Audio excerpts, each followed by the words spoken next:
想象一下，你羞困在一个只有25公分宽的洞穴中，你头朝下倒挂着，全身重量压在心肺上，每一次呼吸，胸腔都让你卡得更紧。这不是噩梦，而是医学生约翰真实经历的28小时。尽管动员了超过100名救援人员，这座洞穴最终却成了他永久的坟墓。究竟那一天发生了什么错误？大家好，我是嘉安，欢迎来到今天的深度解说。如果你现在跑到犹他州的沙漠深处，你其实已经找不到坚果泥洞的入口了。这个曾经每年吸引成千上万探险者朝圣的热门洞穴，现在已经被厚厚的混凝土给永久封印了。在它原本的入口处，只静静地躺着一个花圈，还有一块纪念碑。我们今天故事的主角是一位叫做约翰·爱德华·琼斯的26岁年轻人。说真的，他简直就是个人生胜利组。他当时正在攻读医学院，准备成为一名小儿心脏科医师。他不但是个深爱家人的丈夫，妻子艾米丽当时还正怀着他们的第2个宝宝，家里也有个刚满1岁的可爱女儿。2009年11月24日这一天，约翰带着妻小回到犹他州跟家人团聚。为了重温小时候跟着爸爸到处探险的快乐回忆，也想把这种热爱冒险的精神传承下去，约翰、他的弟弟贾什还有其他几位亲友一行11个人浩浩荡荡地决定去坚果泥洞探险。这本来应该是一场超级温馨的家庭聚会，但谁也没料到，这竟然是一场梦魇的开端。那里充斥着极度的幽闭恐惧，你必须在完全伸手不见五指的漆黑中，只靠着头上一盏灯，在冰冷、坚硬又超级狭窄的岩壁之间，扭曲着身体像虫一样匍匐前进。其实约翰本身是有经验的，但他已经好几年没有下洞了。当天他们进到洞穴后，约翰和弟弟决定脱队，想去挑战洞穴里一个很有名、超级狭窄的通道，叫做产道。我们来对比一下这2个地点。产道虽然窄到不行，但它确实是一条可以走的路线，而且最关键的是，它的尽头有一个稍微大一点的空间，可以让探险者转身原路返回。但是呢，约翰在一个岔路口不幸转错了弯，他钻进了一个被称为艾德的推挤附近，一个连地图上都没标记的未知死角。约翰当时还以为自己就在产道里哦，他看到前面有个向下的狭窄裂缝，心想只要憋气挤过去，应该就能抵达那个转身空间了。于是他竟然头朝下，硬生生地钻了进去。但事实上，那是一个向下倾斜的死胡同。约翰误闯的这个裂缝尺寸真的小得让人头皮发麻，只有10乘18英寸，换算下来大概是25乘46公分。各位想象一下，这比你家厨房的微波炉还要小啊！约翰身高超过180公分，体重80几公斤。他为了把自己塞进这个缝里，把肺里所有的空气都吐光了，硬是压缩自己的胸腔。结果当他滑进裂缝深处，发现前面根本没路的时候，人体的本能让他吸了一大口气。就在那一瞬间，他扩张的胸腔直接把他死死地卡在岩壁里，完全动弹不得。更绝望的是，他整个人是以将近70度的倾斜角，头下脚上，倒吊着卡在地底120公尺深的地方。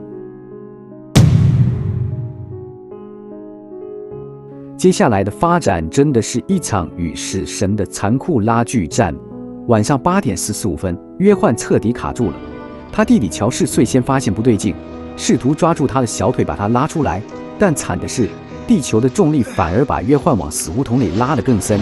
乔士没办法，只能连滚带爬地冲出洞穴求救。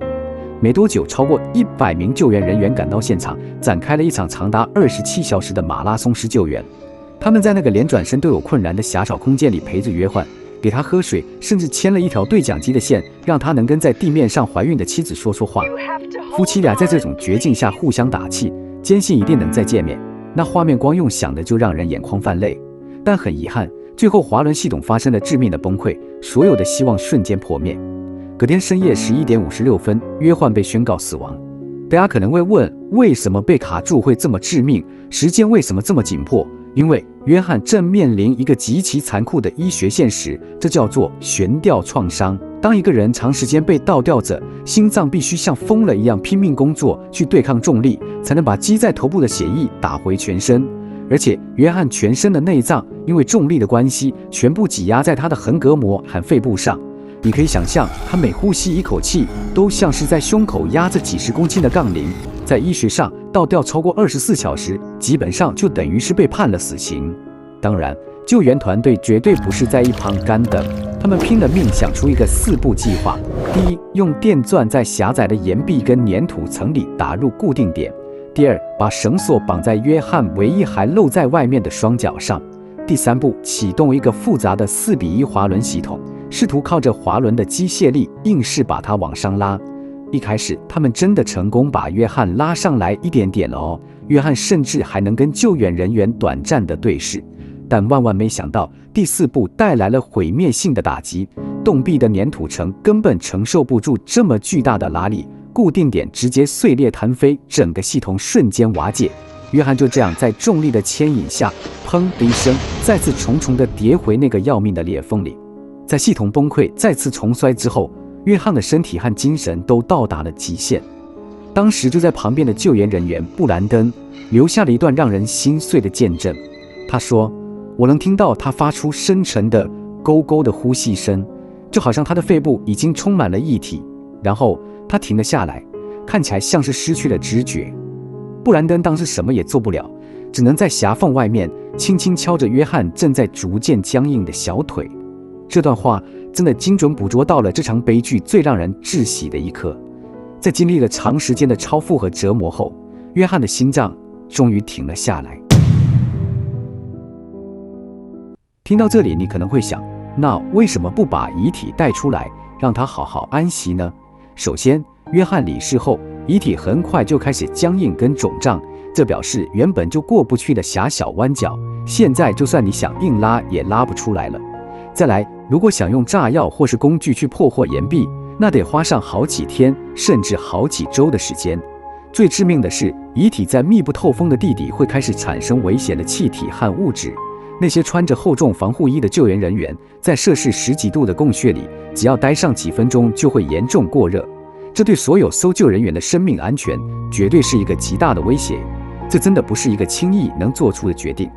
面对这样一个根本不可能完成的任务，约翰的家人展现出了坚强与包容，真的让我非常敬佩。